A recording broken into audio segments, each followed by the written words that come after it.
Hey friends, in today's video we're going to be doing something a little different. So recently I was in Seattle with my brother and we decided to smoke some beef ribs. Who doesn't love beef ribs? Well, I guess vegans don't, but anyway, let's get to it.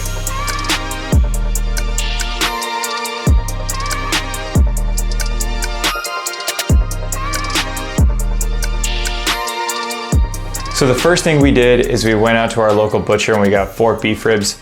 In hindsight, we probably should have asked them to do a little bit more trimming for us. We had to cut off the silver skin, which was pretty frustrating, but it only took about 20 minutes. After that, we started seasoning and prepping the meat. So we seasoned it with garlic, salt, and black pepper. Hindsight, again, we would have added more black pepper, but it still tasted really great. And then the next thing we had to do was get the smoker ready. So my brother has a big green egg.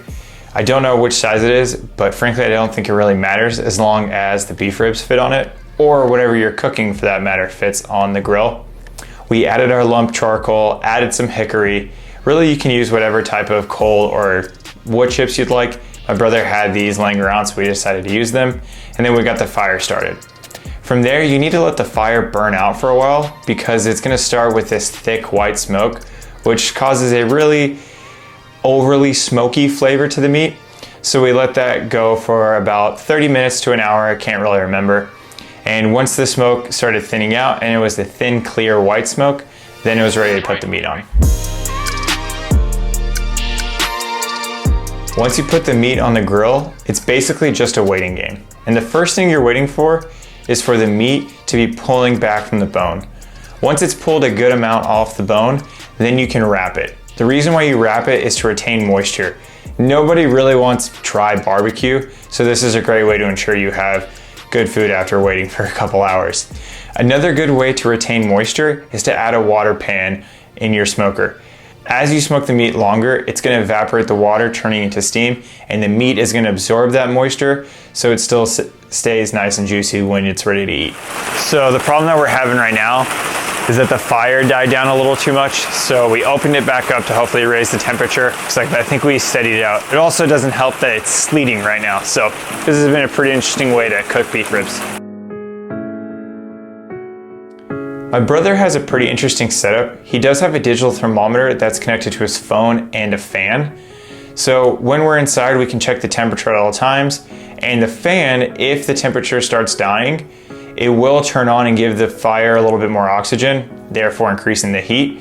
So we really don't have to do much. We can hang around the house, play Catan, go on a walk with the dog, play a lot of Madden. It's a pretty awesome setup. It's also really convenient when it starts to sleet, as you saw earlier. This was a great way that we noticed that the fire died down and the fan wasn't doing enough. So what we had to do was open the vents and give it even more oxygen than the fan can provide.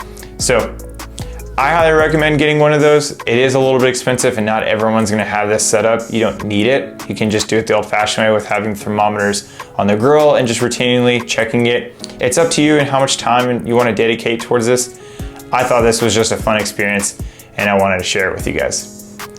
Once we pulled the meat, the next thing we had to do was cook the sides. So anytime you cook any type of meat, you want it to rest. This is gonna allow it to reabsorb the moisture. We let the beef ribs rest for about an hour or so. That gave us plenty of time to cook some Brussels sprouts. My sister-in-law made a really good mac and cheese, and then obviously the meat that we had resting, and it was a great dinner. Once we unwrapped the meat, we got to examine the bark and see what it looked like and cut the beef ribs open. I'm not gonna lie, these were so good. Adam, you, chef's kiss, you killed it. As you can see, it fell right off the bone. It was super delicious and probably not that nutritious, but it was fun to hang out with Adam and Rachel and just have a home cooked meal. I didn't really film much after that. From there, it was mostly family time and wanted to just enjoy the moment. I hope everyone had a really good holiday season. And I know this video isn't like the other videos, but we're gonna get back to regular scheduled programming. I have some ski content coming up soon, some ski gear talk, and just overall winter sports are about to get in full swing for me. If you like these videos, like and subscribe. Let me know if you want me to do more smoking meat videos. I do have a smoker of my own here in Austin. It's a lot different than my brother's. It's a lot more manual, but it's still fun. I do make some really good pulled pork. But yeah, thanks everyone. Happy holidays, and catch you in the next one. Peace. How are your fingers? Ouchie.